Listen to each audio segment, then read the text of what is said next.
Graeme, how is the feeling in the squad? Presumably it's very good after Tuesday night. What a night it was. Yeah, fantastic night. Look, lads are just coming into training now. Yeah, great, like I said, great occasions, the cup games, fantastic.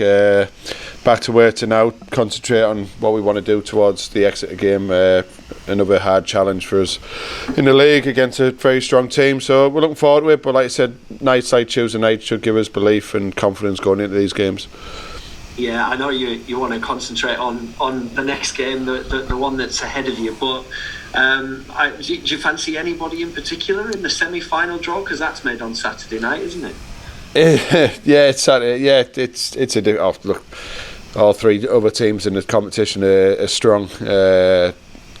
We do alright against League One teams, so you look at that and think, right, all right, we'll no matter what, we're going to give it a go. And obviously Sutton are doing very well in the league, so either game, whoever we get, is going to be a very tough challenge for us, but one we're looking forward to. I know you spoke a bit about it after the game on Tuesday, but you made lots of changes, so and you won the match, so therefore that gives you a lot to think about, presumably, ahead of the weekend. Yeah, massively. Going into the week, you have your plans, what you think you want to go into, looking at Saturday's game as well. But then the performances, what we've shown on Tuesday night, then gives you a little bit of another headache, a little change in what you want to do, and you have to consider, like I said, the performances. What came on Tuesday night were very high standard, and so yeah, of course I have to consider what's the best way forward and what's the best team we're going to put on that pitch.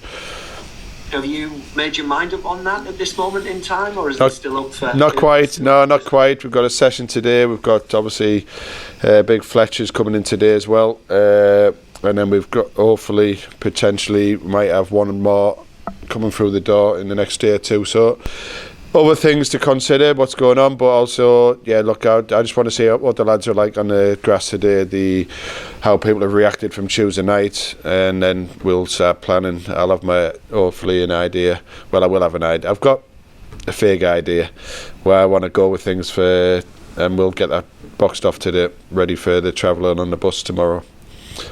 You mentioned Isaac Fletcher there, who comes in from the Borough on loan. What will he bring, do you hope? Fletcher's one of the lads who you look at attitude-wise. He lives and breathes football. He's a powerful young man, and he creates and scores goals. He's an attacking midfielder. He can play higher at the pitch as a 10 or a 9 at times. So he gives us that other threat, but he's very positive minded the way he plays the game. He always wants to drive, he always wants to create.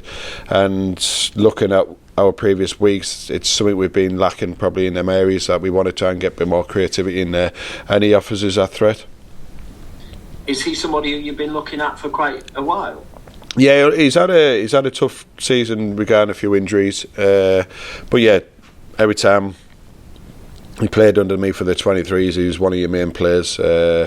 He was always a threat. He was always on the front foot. He always made the team more aggressive on out possession, how he wanted to press, and it was someone I've monitored the last couple of weeks just to see where his fitness levels were and what he's been doing, how he is. I've supported the club. Didn't think we were going to get anyone. The manager at Chris Wilder's keen on keeping a strong unit because of obviously COVID and different things, but fortunately they've allowed us to get Fletch, which is brilliant for us and it's brilliant for Fletch as well.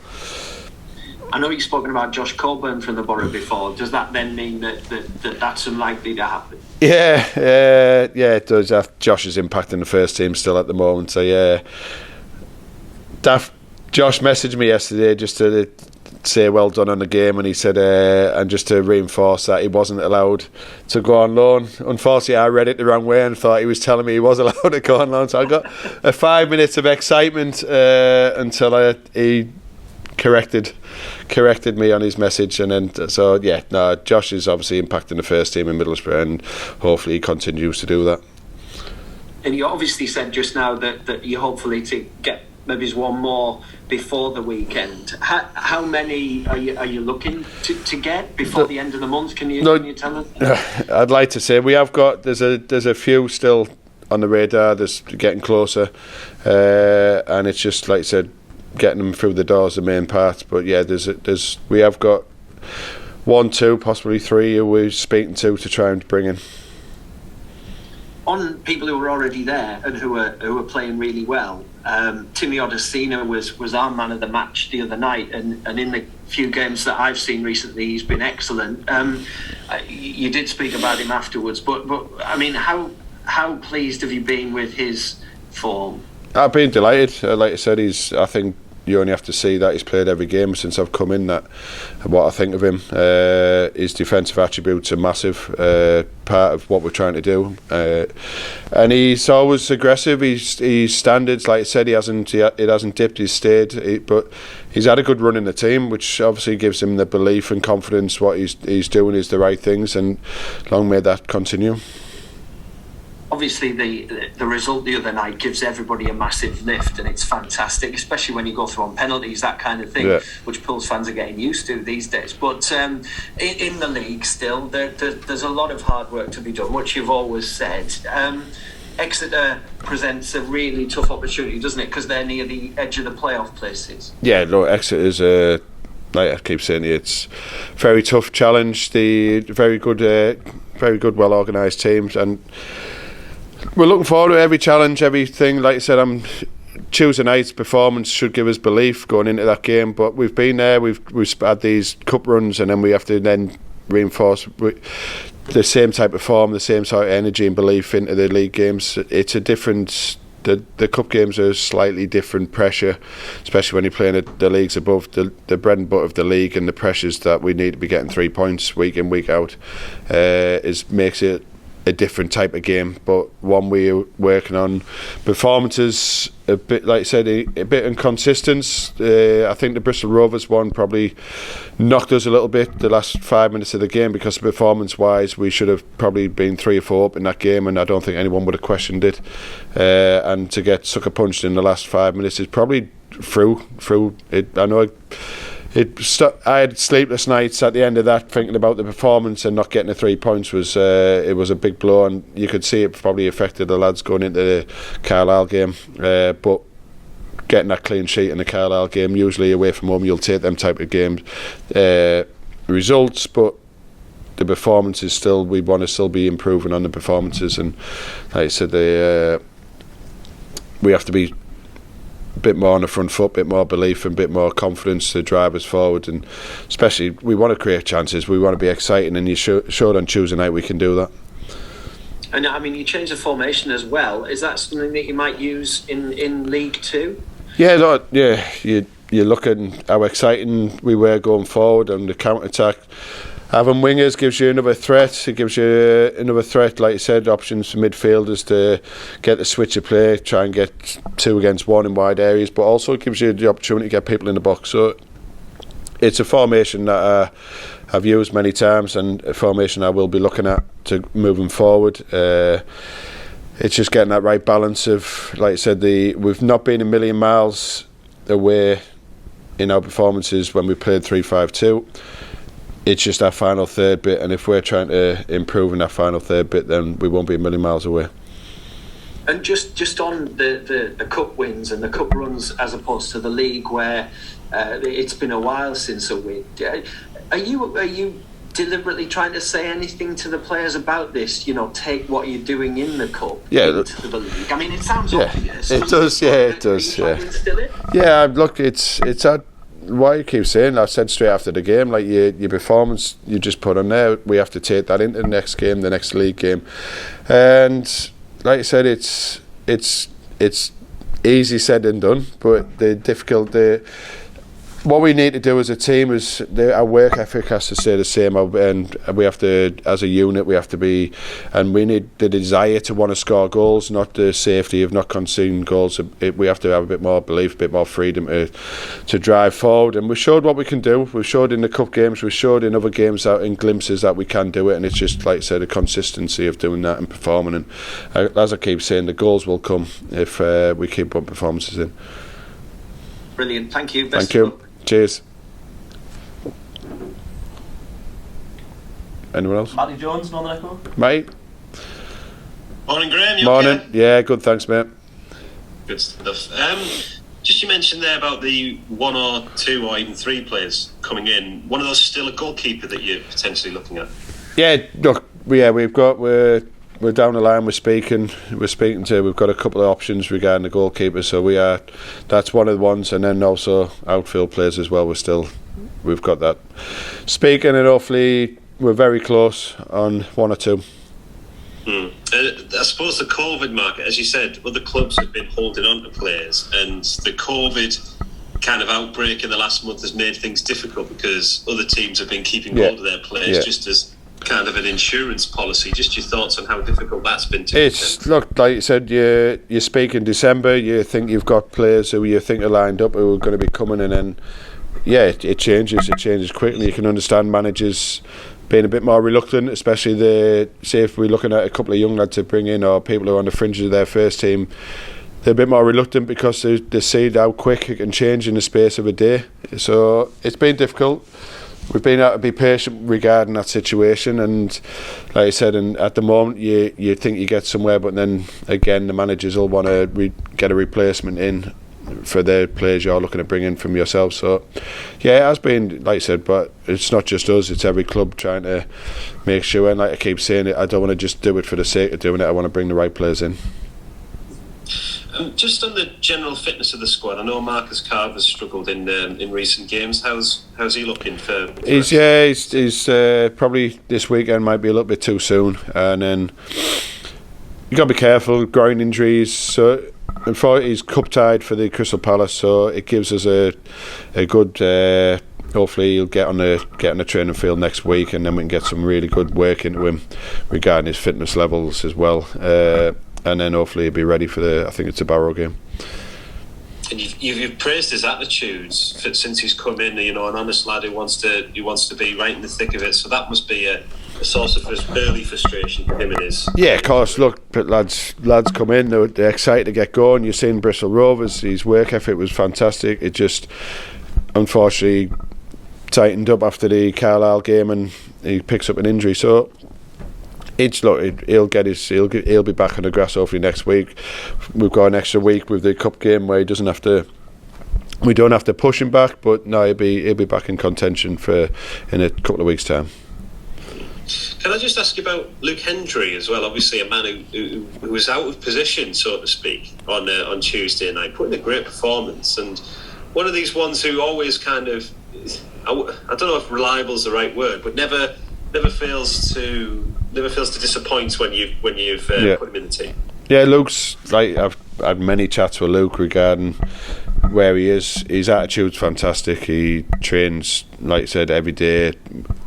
How he plays, really, he sets a good example, and he's been patient. And like I said, he had a little niggle what stopped him from the last round from being involved, and then he's come in this way around, and he put a fantastic performance in. So thanks for your time, Graeme, and cheers. Good luck this week. Aye, thanks very much. Joe Ramage. Morning, Graeme. Oh, Joe. Yeah, mate. You speaking about goalkeepers there, and I think you said last week you were deciding whether to go with a loan or with a permanent. The reports came out yesterday about Richard O'Donnell from Bradford. Is there anything in that? There was, look, there's obviously Bradford have brought a keeper in, which frees up one of the senior keepers at Bradford. We've spoke regarding that. Nothing further forward in that on that at the moment, but it's something we have looked at. But it's like I said, it's not. It's still a decision which way we go. It's we have got 3 or 4 we are speaking to, and it's just again the right decision, and it's got to improve us. And you mentioned about Isaac coming in. Was he one that you had sort of looked at from when you made the switch over to Hartlepool? Yeah, Isaac's one of the players I knew he's ready to go into. He's had a few injury problems which has stopped his progress, but I knew he's one of them who's ready to go into league football. His stature, he's a powerful young man. He's always on the front foot and wants to create and score goals, and he's done that all his young career within the 23s, and hopefully bringing him into the first team, he's going to continue to do that. Has he been brought in sort of as an ideal replacement to Matty Daly's exit? Yeah, he's one in that role. He can play higher, he can play in the midfield, but yeah, he's an attacking midfielder. Once, like I said, he can play. He's been playing number 9 for the 23s in the last 2 or 3 games and scored. I think he scored quite a few goals doing that. The coaches there keep saying to me he's been outstanding within that. I've watched his clips and he has. So he gives us options, not just like I said in midfield, but also high up the pitch. Yeah, that's going to be my next question. I suppose he helps you make the decision in terms of changing systems like you did in midweek. Yeah, he can play in different positions, and he's a good asset. He'll be a great asset to the squad, and it's for Middlesbrough. I think it's great for a young man like Fletch coming out. It's brilliant for Fletch, and it should be brilliant for us as well. You said it would be a no on Josh Coburn. Do you think there'll be any others from Middlesbrough possibly, or is that closed off? We've been fortunate that Middlesbrough have let us get Fletch, because all the way through they've been adamant that they're going to keep their players in house. So we're fortunate and thankful that they've allowed us to get Fletch. What's Chris Wilder been like to deal with? Because obviously you only had a little bit of time with him before. Yeah, I've spoke to more like Craig Liddell and the coaching staff, and Lee Turnbull's he knows Chris from the Sheffield days, so he's dealt with Chris. But no, they've been helpful. They've wished us, like I said, they want to help us when they can. Just at the moment, obviously with the situation they wanted to keep people in and be strong themselves. Obviously they're pushing, trying to get in the Premier League, so it's you can understand why. But like I said, we're thankful that we've been given the opportunity to get Fletch in. You said on Tuesday after the game you're hopeful of possibly a couple this week. Could we get the second one before Saturday? Are you hopeful? We're hopeful. Yeah, we are hopeful. Like I said, yesterday's phone was busy, very busy, and you're exciting, and then you wake up this morning, you check your phone, like, I want that call again. So it's we're getting there. We are getting there. So it's exciting. Like I said, hopefully as the day progresses, we'll have some more info.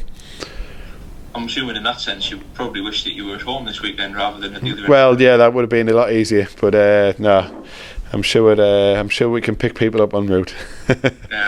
Expect to be on the phone all the way down? Yeah, I'd imagine so. I have been continuously at the moment, so it's good. I don't think my wife's too pleased. Lack of conversation at times because I'm continuous on the phone, but that's what we want. That's what we're trying to achieve, and we've got 4 days or something. But we're getting there. And just on the game as well, what do you sort of expect from Exeter? Because it is a little bit of a different challenge compared to the last few weeks against teams below you in the league. Exeter have won the last 2, but before that they've kind of been struggling as well. Yeah, look, it's a very well organised team. They're going to be a threat going forward. They're exciting going forward.